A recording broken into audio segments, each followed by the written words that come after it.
ഒരു വലിയ ആവേശ വാർത്തയാണ് ഇപ്പോൾ പുറത്തു വരുന്നത്. ഒരു സംസ്ഥാനത്തിലെ വരാനിരിക്കുന്ന നിയമസഭാ തെരഞ്ഞെടുപ്പിന്റെ സെമി ഫൈനലിൽ ഭരണകക്ഷിയായിട്ടുള്ള കോൺഗ്രസിനെ നിലം പരിശാക്കി ബി.ജെ.പിക്ക് തകർപ്പൻ ജയം.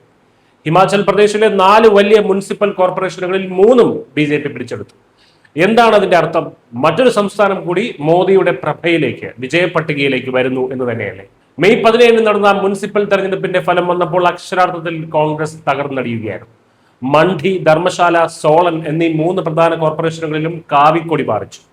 കോൺഗ്രസിന് ആകെ കിട്ടിയത് പാലംപൂർ മാത്രം. കണക്കുകൾ കേട്ടാൽ ആരും ഞെട്ടും. മണ്ഡിയിലെ 15 വാർഡുകളിൽ 12 എണ്ണവും ബി.ജെ.പി നേടിയപ്പോൾ കോൺഗ്രസ് ഒതുങ്ങിയത് വെറും ഒരൊറ്റ സീറ്റിൽ. 17 വാർഡുകളുള്ള സോണലിൽ 10 സീറ്റും ധർമ്മശാലയിൽ 11 സീറ്റും ബി.ജെ.പി തൂത്തുവാരി വലിയ ആധിപത്യം ഉറപ്പിച്ചു. എന്തുകൊണ്ടാണ് ജനങ്ങൾ ബി.ജെ.പിക്ക് ഇത്രയും വലിയ പിന്തുണ നൽകിയത്? കോൺഗ്രസ് മുഖ്യമന്ത്രി സുഖ്വീന്ദർ സിംഗ് സുഖുവിന്റെ മോശം ഭരണത്തോടുള്ള ജനങ്ങളുടെ കടുത്ത ദേഷ്യമാണ് ഈ വോട്ടിലൂടെ പുറത്തു വരുന്നത്. യുവാക്കൾക്കും സ്ത്രീകൾക്കും കർഷകർക്കും എതിരായ കോൺഗ്രസ് നയങ്ങളെ സാധാരണ ജനങ്ങൾ വലിച്ചെറിഞ്ഞു എന്ന് ബി.ജെ.പി സംസ്ഥാന അധ്യക്ഷൻ രാജീവ് ബിന്ദൽ വ്യക്തമാക്കി. ഇതൊരു സാധാരണ വിജയമല്ല. 2027 നടക്കാൻ പോകുന്ന വലിയ നിയമസഭാ തെരഞ്ഞെടുപ്പിന്റെ വ്യക്തമായിട്ടുള്ള ഒരു സൂചന കൂടിയാണത്. കഴിഞ്ഞ തവണ 2 കോർപ്പറേഷനുകൾ മാത്രം ഉണ്ടായിരുന്ന ബി.ജെ.പി ഇപ്പോഴത് 3 ആക്കി ഉയർത്തി മുന്നേറുകയാണ്. ഇതിനു പുറമെ 25 മുനിസിപ്പൽ കൗൺസിലുകളിൽ 18 22 നഗർ പഞ്ചായത്തുകളിൽ 12 ബി.ജെ.പിയുടെ പിന്തുണയുള്ള സ്ഥാനാർത്ഥികൾ ഗംഭീര വിജയം നേടിയിരിക്കുന്നു.